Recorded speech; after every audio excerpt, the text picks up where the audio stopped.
নমস্কার বন্ধুরা। ছাদ বাগানের গাছে আমাদের বিশেষত বেদানা গাছে এত ফুল ফুটেছে যে দেখার মতো, যেন কোনো ফুল গাছ লাগানো রয়েছে তাতে ফুল ফুটছে। আমরা যারা ছাদ বাগানি, যারা নতুন বাগান করছি, তাদের ছাদের গাছে যখন এরকম ফুল আসে তারা মনে খুবই আনন্দিত হয়।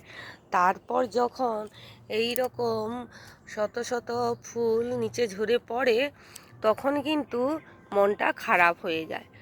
আসলে আমাদের বুঝতে হবে যে কেন আমাদের ফুলগুলো ঝরে যাচ্ছে। বাগানে এই যে এত ফুল এসেছে, এই বেদানা গাছের এমনই একটা ব্যাপার রয়েছে যে এই গাছে 3 ধরনের ফুল হয়, সেটা কিন্তু অনেকেই জানেন না। এই 3 ধরনের ফুলের মধ্যে স্ত্রী ফুল, পুরুষ ফুল, ক্লীব ফুল। ম্যাক্সিমাম দেখুন ক্লীব ফুল এসেছে, যাদের ভূমিকা কেবলই মৌমাছি আর কীটপতঙ্গকে আকর্ষণ করা, এর বেশি এর কিন্তু কোনো কাজ নেই। আর পুরুষ ফুল আর মেয়ে ফুল, এই দুটি ফুল হলেই তবেই আমাদের কাছে ডালিম বা বেদানা পরাগায়ন হয়ে ধরবে। সেক্ষেত্রে আমাদের গাছে দেখুন এই মুহূর্তে সম্ভবত এই ফুলটা পুরুষ ফুল, কিন্তু মেয়ে ফুল নয়। আমার আরেকটি গাছ রয়েছে, চলুন দেখাই, মেয়ে ফুল দেখাই আপনাদের।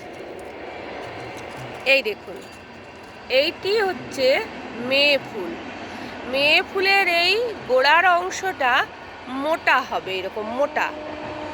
আর পুরুষ ফুলে দেখুন এরকম লম্বাটে হবে, এরকম লম্বাটে হবে, এরকম লম্বাটে হবে, এরকম গোল হবে না। তাই আমাদের গাছে যতই এত ফুল দেখি না কেন, মনের আনন্দে যে আমি অনেক বেদানা পাবো, কিন্তু না, যতক্ষণ না আমাদের গাছে স্ত্রী ফুলের সংখ্যা বেশি হচ্ছে ততক্ষণ আমরা বেদানার ফল পাবো না। তা সেই জন্য আমাদেরকে কি করতে হবে, পটাশের এই যে কলা পচার জল সপ্তাহে 1 দিন করে দিয়ে যেতে হবে। আর আমাদেরকে দেখতে হবে যে আমাদের গাছে ফলের স্ত্রী ফুলের সংখ্যা বৃদ্ধি হলো কি না। তবে চাইলে আপনারা একটা কাজ করতে পারেন, এই ক্লীব ফুলগুলো ম্যাক্সিমাম ঝাড়িয়ে দেবেন, হাত দিয়ে ফেলেই দেবেন। এরকম ছোট্ট ছোট্ট এই যে এগুলোকে অযথা এরা খাবার টানছে, 2-4টে রেখে ঝেড়ে ফেলে দেবেন। কেমন লাগলো জানাবেন, ভালো লাগলে চ্যানেলটিকে সাবস্ক্রাইব করবেন, লাইক করবেন, কমেন্ট করতে ভুলবেন না। নমস্কার।